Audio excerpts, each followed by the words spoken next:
Most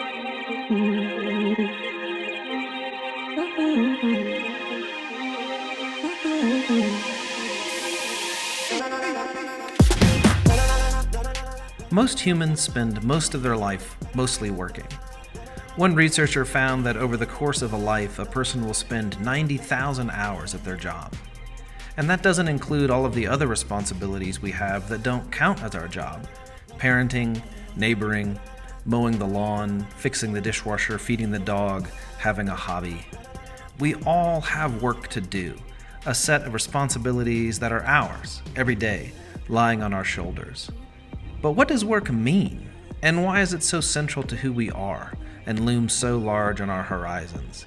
People ask me what I do, and I stumble over how to answer the question. And how do we value it well? And I think we stop doing that by cultivating a real sense of curiosity about somebody else's work. And does it matter, ultimately, in the final sweep of all things? Work. Today on Don't Hold Me to This.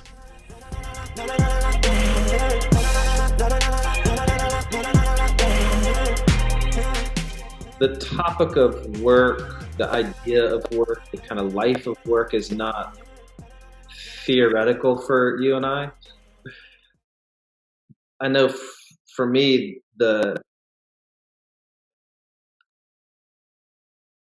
my relationship to work has been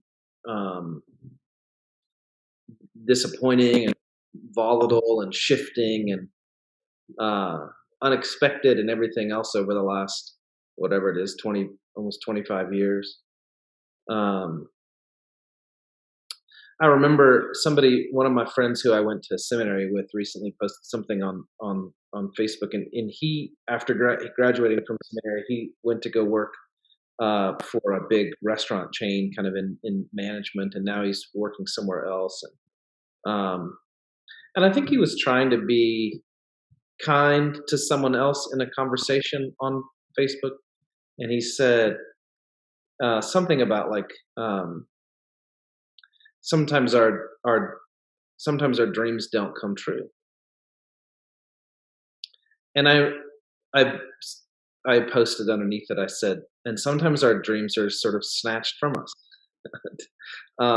taken from us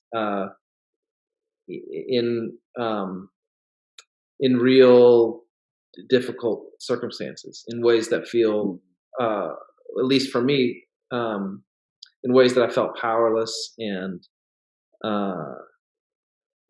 really treated unjustly. My work dream, maybe that's too strong of a word, really since I was in my early 20s and now I'm in my mid 40s, was to eventually be a pastor. And then I worked at a church for 7 years and was sort of collateral damage in a high level leadership conflict and friction. My job ended unrelated to my performance and primarily related to the disagreement that other people had, in which my input was in many ways immaterial. And then I went to seminary and got a job as a pastor here in Colorado and did that for 3 years in a very kind of anxious system. The church was a very anxious system because of all the stuff that was going on there that maybe we'll talk about in another episode. But and then that job ended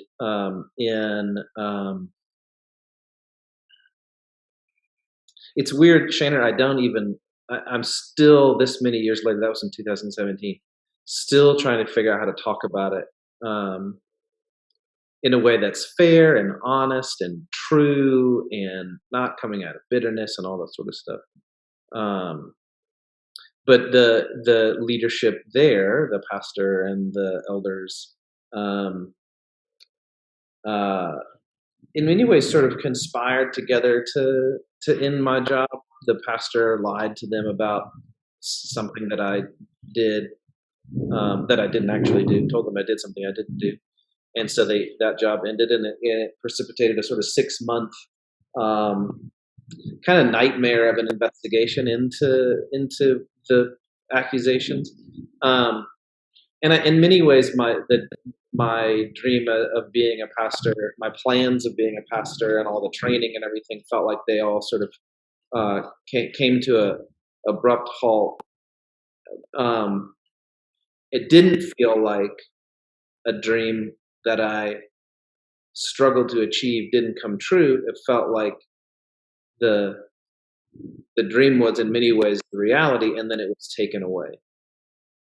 And yet I still have this very optimistic and hopeful sense about the possibility of work for me as a human being and for people, as humans, and the ways in which they contribute their creativity and energy and talents and everything to the flourishing of the world. And I think that happens primarily through work. And I don't just mean the thing that you get paid for. I mean the whole set of things that you do that make a difference in your own life and in the life of your family or the life of your neighborhood. And I think, Shana, your experience related to work was maybe in some ways really similar to mine. A kind of hopefulness about the possibility of your contributions to the church there in Oregon. And now we're having this conversation at a time that you've left from Oregon and moved back to the sort of some old stomping grounds in Texas, and that all by itself, I don't want to make a joke about it, but honestly, that all by itself feels like a huge loss. Just like the idea of moving from Oregon to Texas, because Oregon is so beautiful and pleasant, and but I imagine for you, there's a lot more wrapped up in leaving from Oregon, and ending a season of work there that didn't go in all the ways that you had hoped it would go. Yeah, for sure. We didn't. This wasn't on the recording, but I joked about I propped some books up back here, and kind of I used the language of the iconography of books, and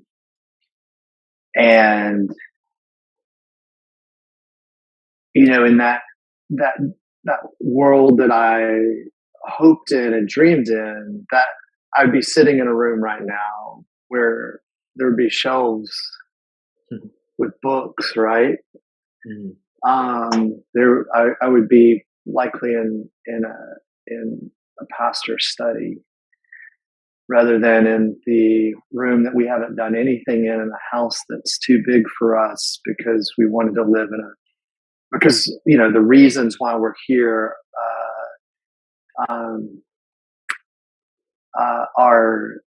are beyond just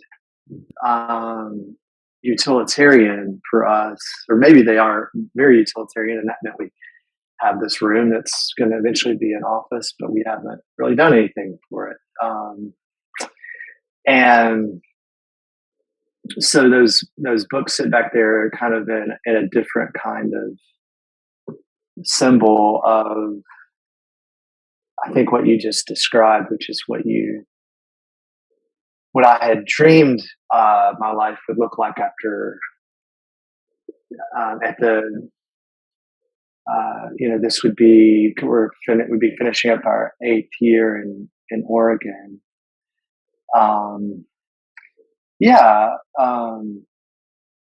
And so I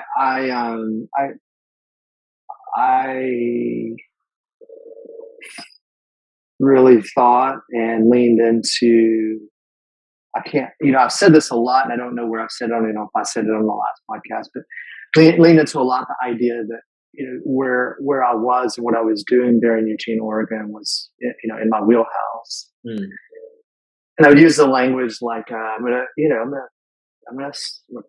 going to swing for the fences. We're going to go all in. And, we packed up and moved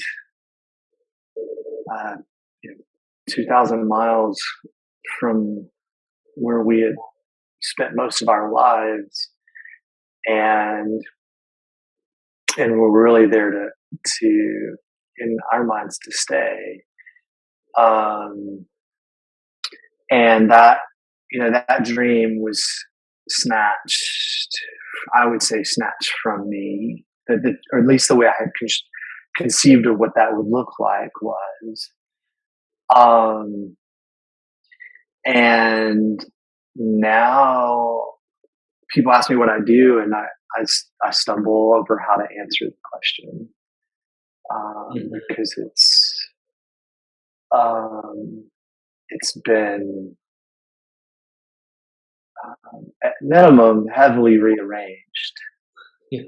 by circumstances, most of which are out of my control. We made the choice to move back here, and um,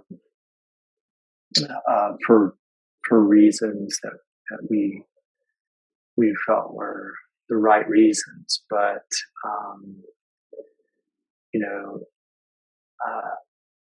and yet um, I'm hopeful, and maybe because I'm hopeful in some ways because we've had these conversations over the last, these kinds of conversations over the last 15 years, right?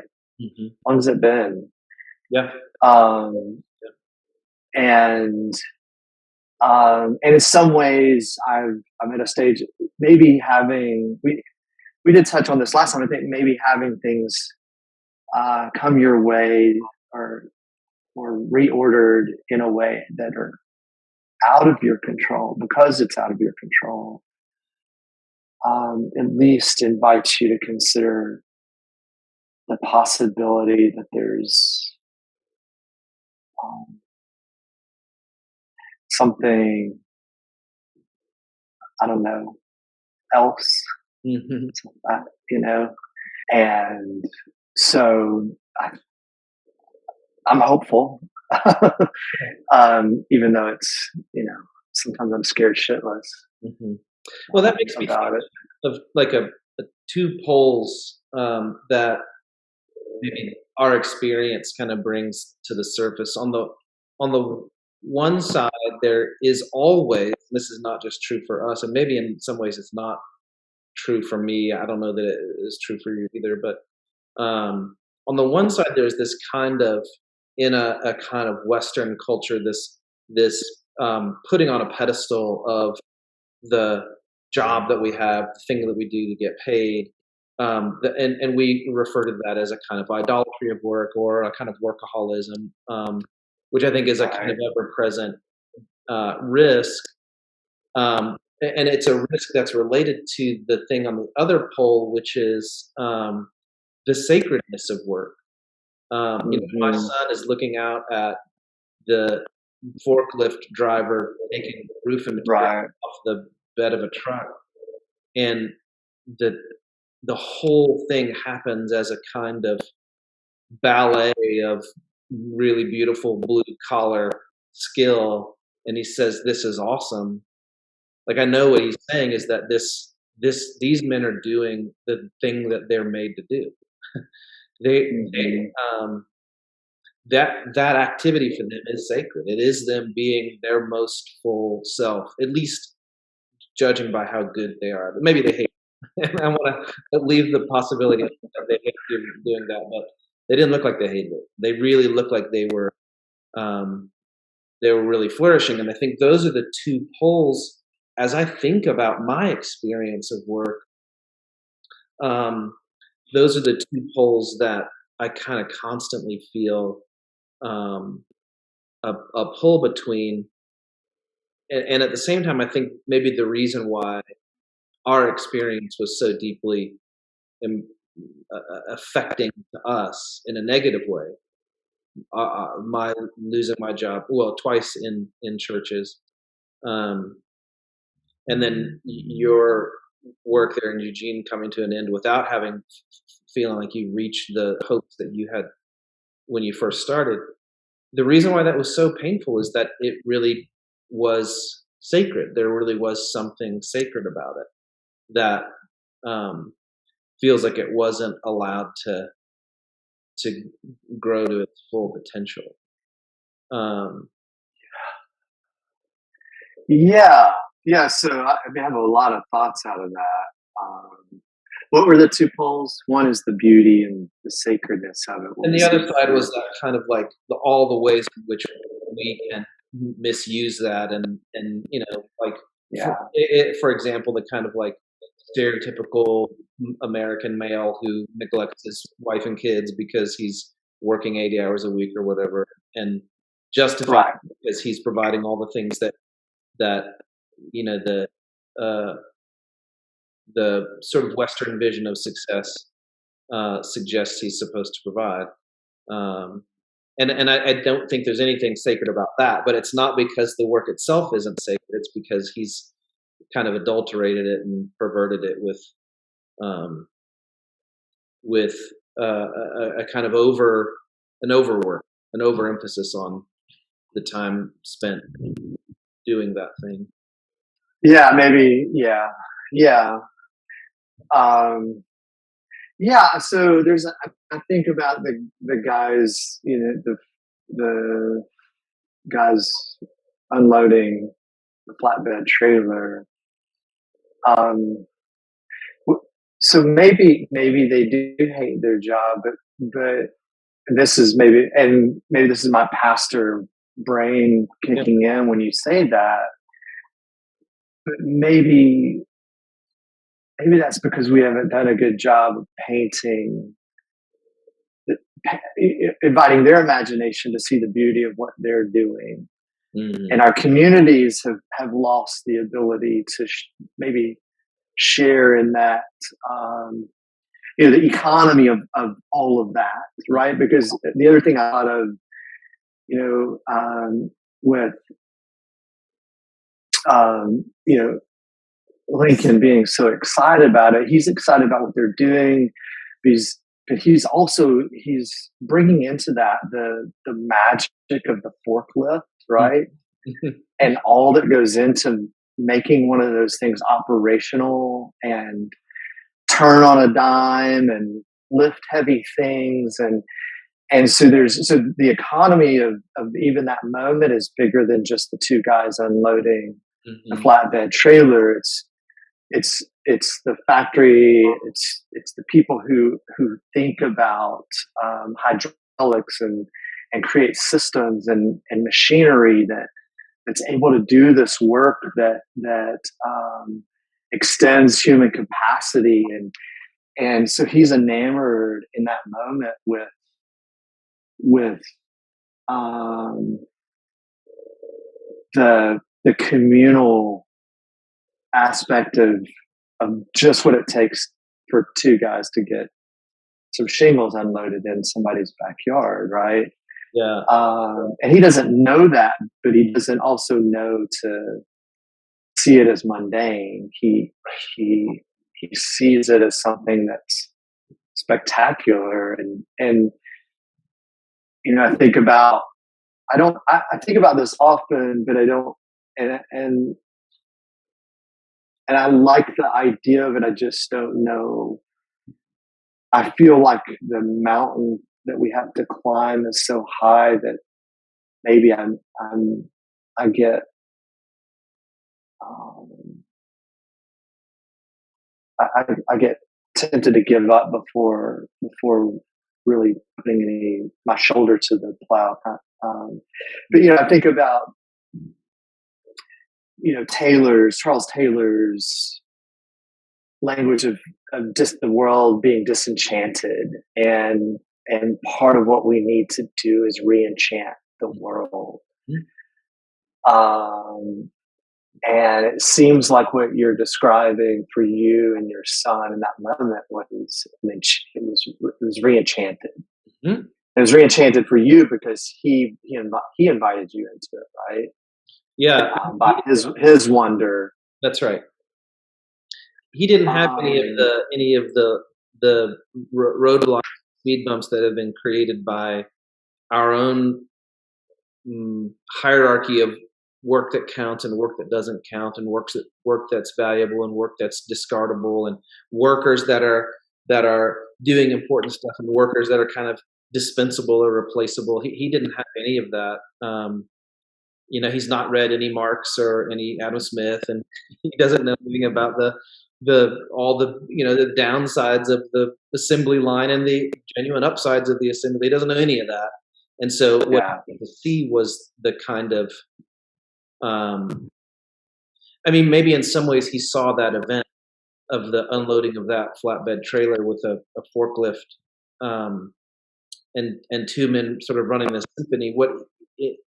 Maybe he got to see that more clearly than anybody else did, because he wasn't other things that taint it for us. And one of the things that became evident for me over the 3 years of work here in the church, then the 7 years of work in the church in Texas, was that ordinary people, people that were not employed in the church, I mean, those are ordinary people too, but the sorts of questions they would ask of me as their pastor were not, 95% of the time, were not questions about the sorts of things that I studied in seminary. The questions that they asked were, do I count? Does my work have meaning? How's it possible that if I'm an engineer or a janitor, or I rebuild motors, or I inspect houses, or I stay at home with my kids and raise them, how's it possible that work actually counts for the eventual restoration of the world, which is a part of the story that we believe so deeply? And the answer is so difficult because on the one hand, it is to invite all of us into a re-enchanted vision of the world. And on the other hand, the answer is I have no idea. Like, in theory, I know without any doubt that, and this is what I would tell people, this is the phrase I would use: what you're doing is what God is doing in and through you for the life of the world. What you're doing in your work, in that long list of possible jobs and vocations that existed within the churches that you and I have worked. What people are doing every day when they go to work is the thing that God is at work in through them for the restoration of the world. And I believe that wholeheartedly. And then I have no idea how it's true. What are the mechanics of it? Okay, so tell me, how does a janitor, how does a guy who inspects houses, how does a guy who drives a forklift, how is his work involved in any way in the restoration of the world? And I know that it is. And what I would always tell people, and this was a bit of a cop-out, I would always say that it's up to you. You get to figure it out. You know your work better than I do. There's no way that I could know it the way that you know it. But I think that's right. I think it is first a willingness to see the whole world different,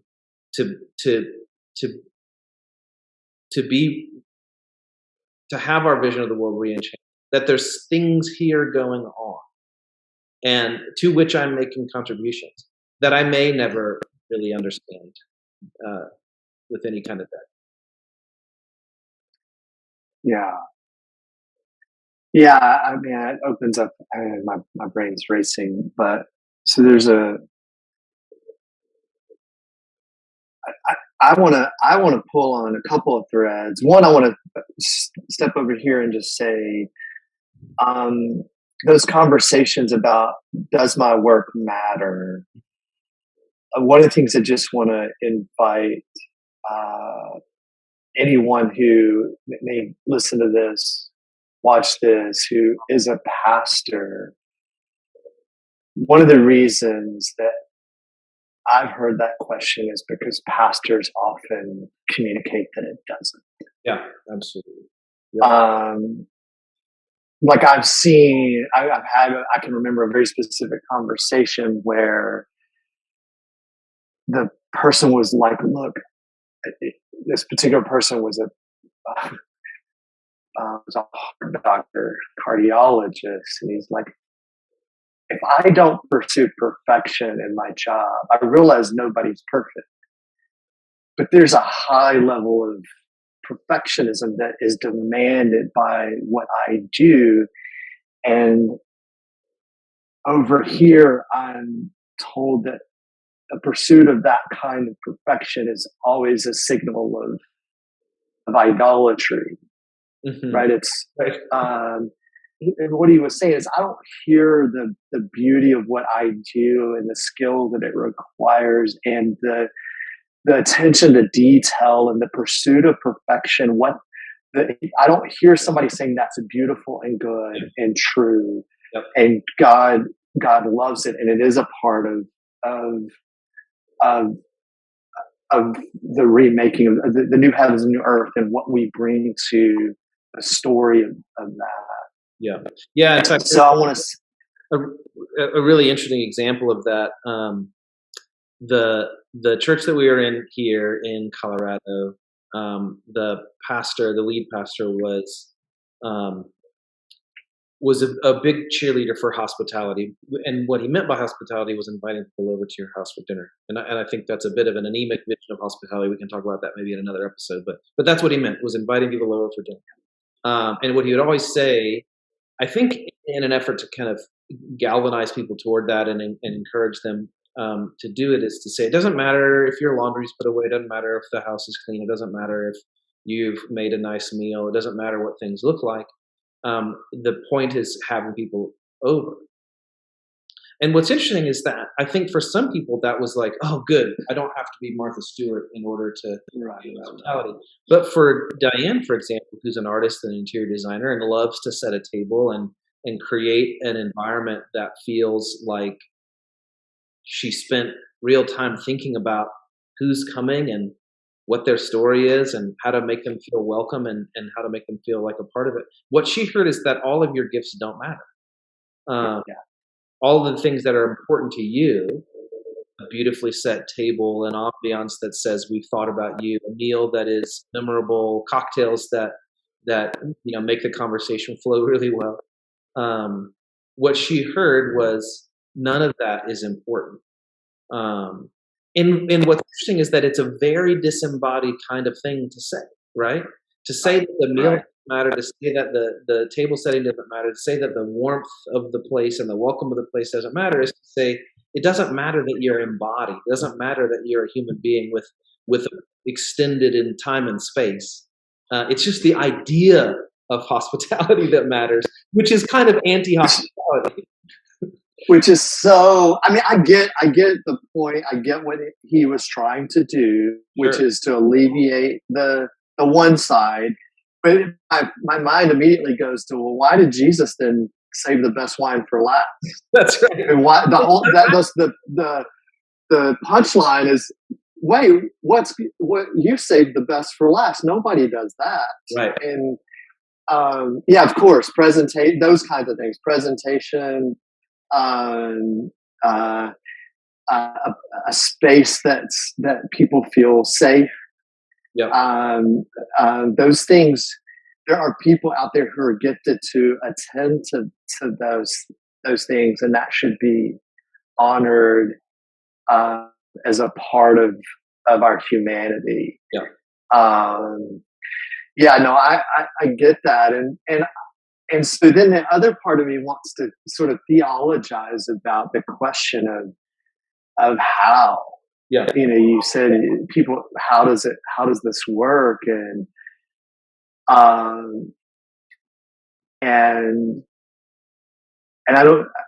think we're maybe peering behind the veil a little bit to things that we can't know for sure. but like one of the things I've come to believe, and now with this particular experience, I guess maybe as I get older, but there's a couple of things that come to mind that I think are so essential to the Christian faith that gets lost. And I know I can, when I've emphasized them, I watch people go, I don't get what you're getting at. Mm-hmm. But you know, you talked about it, the disembodied part of it. At minimum, I think what we can say is that what God has done is He has enfleshed this story Mm-hmm. in human bodies, Mm-hmm. in a physical, tangible, tasteable, smellable, feelable world. Mm-hmm. And so, at minimum, how it matters and how it is building the world to come is that it's building in a tangible, physical, tasteable, smellable world. Yep. And it's, and I think this you start unpacking the humanity of what God has decided to do. Mm-hmm. And I think it's, this pastoral question we often get is, there's this thing in my life, this particular struggle, this particular sin that I've begged God to, redeem me from and take away from me, and He hasn't. Why does He do that? And I don't know all the answers to that in God's wisdom, but one of the answers I do know is because you're a human, and God doesn't just lift the lid, read the readout of what's wrong, tinker with the engine a little bit, and fix you and put you back on the road. That is not what's going on here. You're a human being, and there's something that's going on in this relationship with God where He is determined to honor the humanity of the story He's telling. Yeah. And we see this in the resurrection, that in Jesus isn't just born to be sacrificed. He's born to live in humanity. He lives into adulthood as a human person, and He is resurrected as a human person. Mm-hmm. And now He is at the right hand of God the Father in some mysterious way, as still as the God man, as a human. And so I think this begins to answer vocation questions.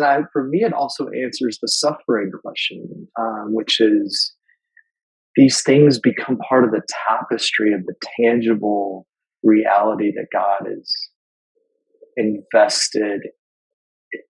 He's invested in telling His story, the story of His love, this way. Mm-hmm. And so for me, all forms of spirituality that don't come crashing into the physical embodied reality that we live in, I don't have, they don't stir me. Because when it comes down to it, I don't know how to conceive of myself outside of this body. Mm-hmm. And my experiences in this body, and good and bad. And so I don't know how to conceive of God loving me outside of this body, or me extending into some future existence outside. There's no way that makes sense. We can't. You can't. There's no human way to conceive of yourself outside of your embodiment. It doesn't. We can kind of trick ourselves into thinking that our brain is in our body, but turns out it's full of a lot of physical, chemical reactions that are going on that even give us this notion that we have some thing outside of ourselves that exists, like the mind, and I think we do have a soul, whatever that is, but it's not detachable. So I want to say that the how it matters is that, if nothing else, it should invite us to deeply consider that God has determined to tell his story through these people, through you and me, our gifts, our abilities, since the fall, through our weaknesses and the redeeming work that is going on in the world now, in that brokenness. But that all is, that redeeming work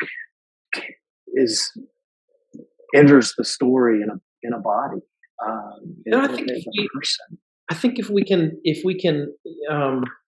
thinking about the stuff we were talking about last time about improvisation and imagination and being willing to kind of hold our theological process with open hands in order to allow us to do it creatively. And if we can take all of that and reflect on how the whole story of the world began, at least as it's relayed in the early chapters of Genesis, is from the very beginning, the making of the world was a co-laboring project between the divine and the human. That what the story suggests is that God sort of made and ordered the raw materials, kind of designed the logic of the inner workings of the thing, and presented that world to human beings perfect but incomplete. It wasn't finished. And what he invited them to do was finish it without a kind of like a rule book or a manual. Like, we've been improvising from the very beginning, and it was almost centrally related to our work. What the first humans did in the way the story tells it is planted, irrigated, figured out how to birth babies and build homes for them, and they were architects and carpenters and agrarians and animal husbandry experts and relationship experts, although that ended pretty quickly. All of the work that we see happening in the world today, I think this is true, and I'd be willing to explore it to see if it's not true, in some ways in which it's not true. But all of the work that we see taking place in the world today finds itself in seed form, in the invitation to cultivate the world at the beginning of the story, in God's invitation to beings to cultivate the world. The naming of the animals is a like a precursor to the kind of scientific project of looking at the way the world works and interpreting it down to the molecular detail. You've got city planning, and if you think about what the first humans had to do in cultivating, actually literally cultivating plants, they had to figure out how irrigation worked because of the region in which that story was told, that it didn't rain a lot. They had to bring the food from the place where it was grown to the place where it would be prepared. So there was some kind of like need for like this logistics kind of thing, right? And as the human community grew, all of those problems to solve would be compounded, and they'd present new problems. And none of that is, you could imagine all of that taking place before the brokenness entered the world in the third chapter of Genesis. So that problem solving, figuring how to overcome some kind of conundrum, is not a part of the brokenness of the world, but part of the createdness of the world. It's part of what it means to be human. And from the very beginning, the project of creating the world was a project in which human beings were invited to contribute meaningfully. Yeah, from the very beginning. Yeah, and I think the vision of heaven that I've grown up hearing, at least the way I constructed it in my mind was, in heaven, everybody shoots par, right? And there's, there, and but I think, again, going back, heaven is a golf course. yeah, I don't know, I don't, but everybody shoots a hole in one or whatever it is. It's like, but it seems to me that whatever the perfection of the new heavens and new earth is, it will not include the removal of the capacity for growth, mm-hmm. and gained knowledge and skill. It will just, I think it's, it's the curse, it's the frustration of our capacity as humans. It's not the radical shifting of who we are as humans. And so I think perfection will be a removal of that frustration of our capacities, but who we are, and ultimately who God is in our reflection of Him is He's a creative, and a builder and a maker himself, and so again, that what are we doing in our vocation, and how does this matter for the new heavens, the new earth? Again, I think anything where we can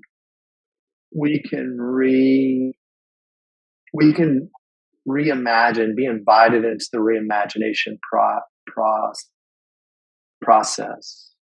It's not the word I was looking for, but into that, you can be invited into that is anyway, the ways that we can do that and have our sense of humanity dignified, along with our creative endeavors, that we see our humanity and our creative endeavors as good, beautiful, and true, then I think we're at least becoming more like we were meant to be, and we will be more fully in the new heavens and the new earth. That's right, and I think maybe one of our there's this great line in Marilyn Robinson's book Gilead, where the two main characters, both pastors in that small town, sitting on the porch talking about whatever it is two old pastors in a small town talk about on the porch. And I think it was the Congregationalist, the kind of more like ordinary blue collar. The other guy was Episcopal, much more like high church, rigorous theological training and everything else. And the Congregationalist said, whenever I think of heaven, I think of every good thing on earth multiplied by 2. And I love that Marilyn Robinson didn't have him say multiplied by 100. It's just multiplied by 2. Because I think he's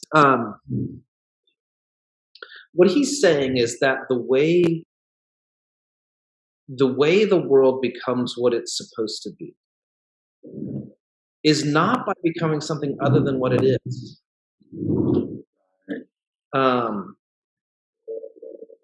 So that one of our problems, I think, when I say our problems, what I mean is kind of like a kind of modern Western vision of work. Inside the church, outside the church, doesn't matter.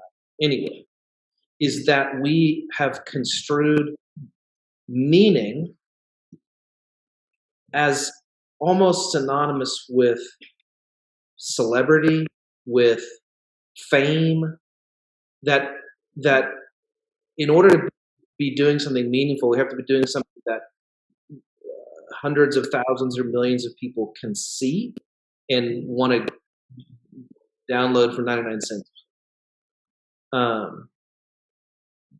And what Marilyn Robinson is saying, and I think what Jesus is saying in the kind of locating spirituality at a table with bread and wine, what all of that is saying is the way in which we contribute to the restoration of the world in our work is to do utterly mundane things that seem completely normal, and to keep doing those things, to keep putting new roofs on homes so people don't have a leaky roof, to represent people who can't afford an attorney in the legal system, to represent them anyway because it's they need it and it's meaningful. To continue to clean a bathroom. I'm sitting in I'm a partner in a brand studio now. And I'm sitting in the studio, and it's interesting because I'm both a partner, which is like the highest level I could get, and there's just two of us, so it's not like I'm at the top of a hierarchy. And I also clean the toilet every week.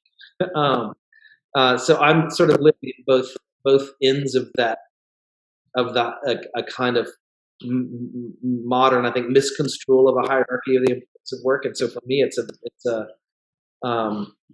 it kind of comes to an inflection point every time I have to clean the bathroom. Like, no, this is important too. This is this is contributing just as much as any other work is contributing. And I think what's interesting, what it means to re-enchant our vision of the world is it is to make our vision of the world such that we take normal things, totally, utterly mundane, of the earth things, with a rich kind of seriousness and importance and meaning.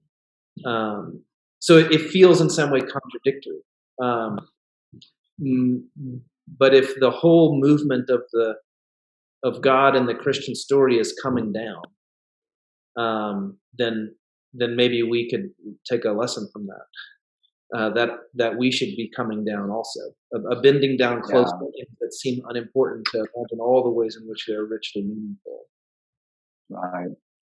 Yeah, there's two thoughts that swirl as we keep talking about this. One is I can hear in the back of my mind pastor friends, that idea that we should lean into the mundane and see this as kind of the gift of life and our humanity and our contribution, and honor the mundane things in the world and the ordinary. And I feel like this is a conversation I've heard, and then I think about even the illustration I've heard over the course of my life about the person just doing the one little thing on the cathedral, and how they see that though as a gift to God and recognize it as a part of this bigger, beautiful thing. And so I can hear people saying, well, of course, y'all are not saying anything new or anything different.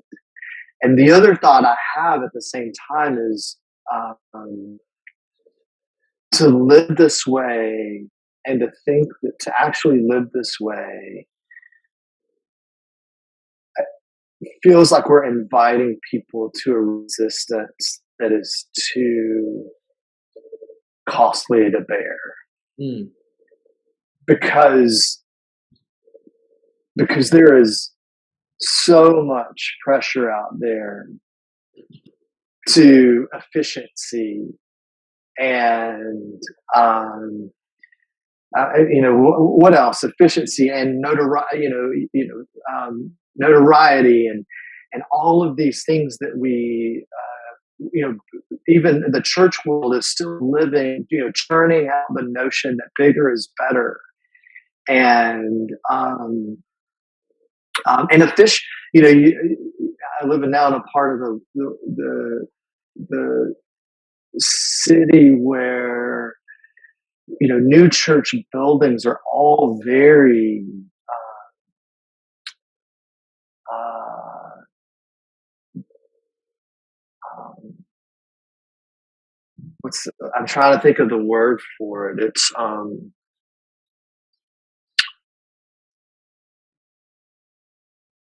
give me a different word than efficient.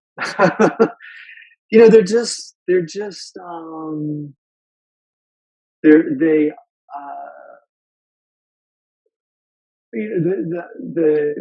the notion of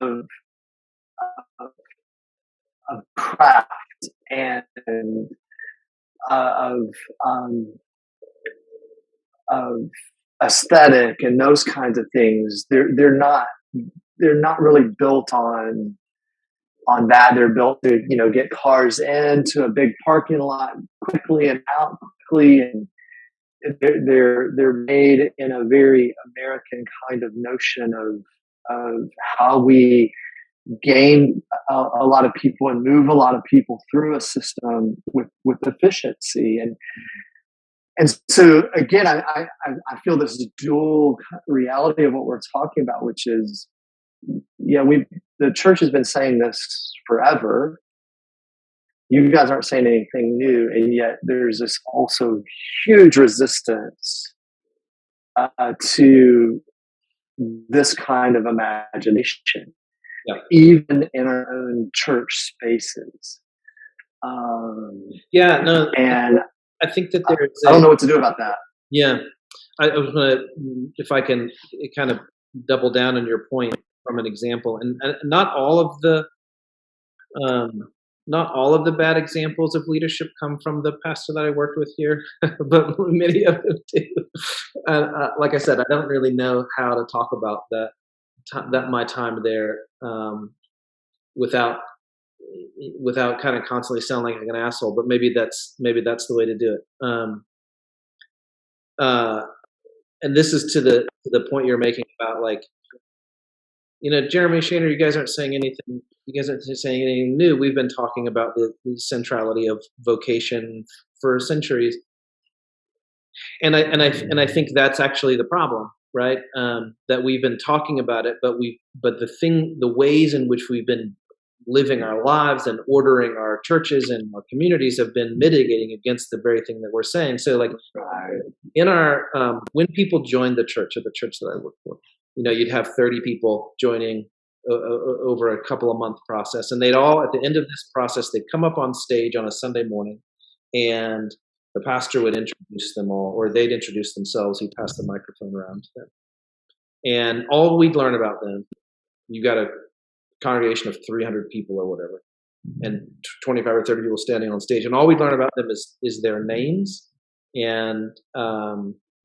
maybe where in town they live, because people kind of came from all over the city. And then one Sunday, the last two people in the line of 25 people that were joining had both, the husband and the wife had both gotten theology degrees, had both gotten degrees from seminary. And the pastor stopped and wanted them to talk about their experience of getting a degree, and talked about how important a contribution they were going to make to the church because they had gone to seminary. They did the same thing we did to become pastors. So out of one side of our mouths, we say what you're doing is what God is doing in through you for the life of the world. The work you're doing is incredibly important and meaningful. And the other side, we say, but it's not really meaningful enough to talk about. It's not really meaningful enough for you to explore it with us out loud on a Sunday morning from the stage. But if you've gotten to a degree like what I have, if you've been to seminary and you're studying the same sort of things that I studied to do my job, then it's really important. And I actually think those things speak louder than the things that we say in theory. Right. Yeah, because we certainly inhabit a theological space that actively eschews the idea that of the sacred secular dichotomy, and that somehow, so if somebody's a pastor in the church world, we would publicly say there's nothing better about this kind of vocational pursuit over the, forklift driver, and all of these pursuits are valid. So I think your point is right. So that's why I feel like the two sides of what I feel makes me it raises anxiety in me to know how to push back, because that's why I said I feel like we're calling people to a kind of resistance that's unbearable, because there's so much weight against it. Even in churches who have the theological category for something else, we don't inhabit that, right? You just described a situation that I think is very common. We don't posture ourselves and the way we do church in a way that it belies what we're saying and what we say. Yep. Yeah. So it just makes me. I feel the headwinds of trying to invite other people into the space, because not only is the resistance there, but then they, if you if you work in a system, then you might understand the beauty of your little part in the making of the widget. But if your boss is just just bottom line, we need to have this many widgets made, and because of the money, right? If it's all just bottom line issue, then we also have this cultural system that can be soul killing in those kinds of endeavors as well. So there's a kind of, I guess that means there's a call to faith in the midst of the resistances that we encounter. I think that's right, and I think the responsibility differs across all of these different positions that we find ourselves in. So, and this may take us into a whole other hour of conversation that maybe we'll have to do next time. But I think let me think about this in terms of all the kind of roles where I would see it play out. I think for pastors, I think that I'm not a pastor anymore, I guess, have to recognize that at bottom, our sense of the difference between our work and the plumber's work, or the house inspector's work, or the forklift driver's work, or the accountant's work, or the CEO's work, is an ugly lack of humility at the bottom. That's what I think we have to recognize that. Like, to put it really crassly, we think we're more important than everybody else. We have to stop doing that. And I think we stopped doing that by cultivating a real sense of curiosity about somebody else's work. That we are not in a position to tell them how their work is important, that we have to ask them to imagine creatively how their work is a part of what God is doing, and just listen. Mm. In that scenario, we're no longer in the position of teacher, we're in the position of student. Tell us about what you do. In fact, one of my mentors at I think it was at a commencement address. My memory is not good for those sort of things, but what he encouraged pastors to do was to go and spend 30 minutes to an hour, whatever's possible, at the workplace of your congregants. He said they come and listen to you do your work for 2 hours a week. Why don't you go to their work and see what it's like? So I started doing that. I only was able to do it 3 times because most people either thought it was really weird, or they were embarrassed by me, or it just couldn't do it. Their work wouldn't allow it. But when I did it, it was deeply dignifying, I think, to the people whose work I was going to engage with. One guy was a facility manager at an assisted living center, and he gave me a tour of it and showed me all the things he does, kind of like a minute by minute through the whole day. And it was fascinating. It was the kind of impact he was having on these people whose families didn't have the capacity to care for them. The way in which he made this facility work for the kinds of lives that these elderly people were living, the ways in which they loved and respected him for all the assistance and help that he gave to them. It was beautiful. And I never would have known it had I not gone and just said, no, I really just want to hear what you do. Like, let's spend 45 minutes before we go eat lunch and just telling me what you do. I'm really interested. So I think for pastors, I think we have to dethrone ourselves, and dignify with real curiosity and interest the work that people are doing. And I think for people that aren't pastors, I think people that are in situations like you and I are in now, where we're not working in the church, I think that we have to cultivate a sense of curiosity about our own work. What are the ways in which my work is creating ripples of real positive change in my group, in my company, in my neighborhood, or in my city? What are the ways it's causing problems, and how can I change that? It's sort of in some ways become a philosopher of our own job, because it's worth thinking deeply about. It really is.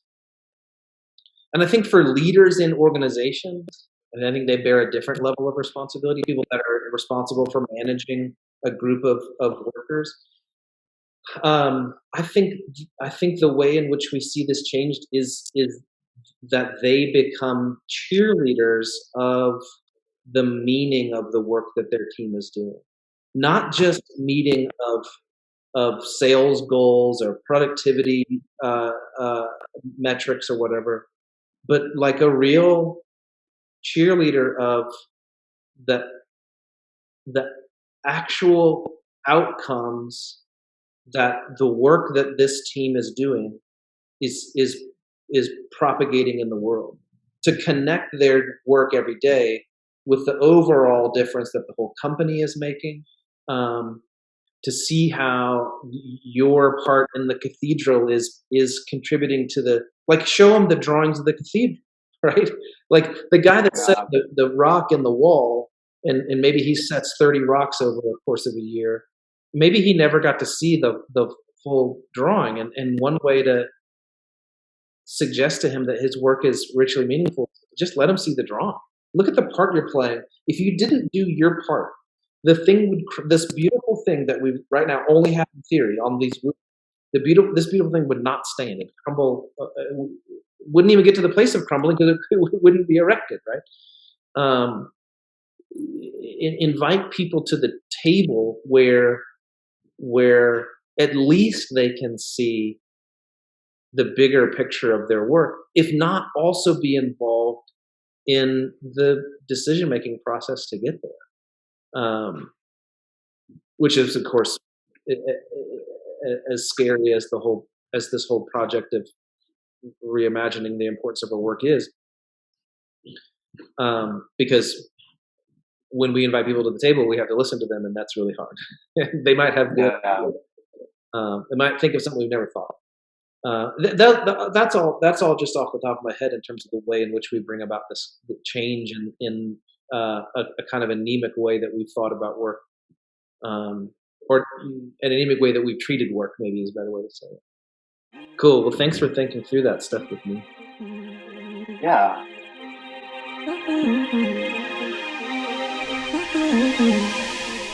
Don't Hold Me to This podcast is a production of Don't Hold Me to This.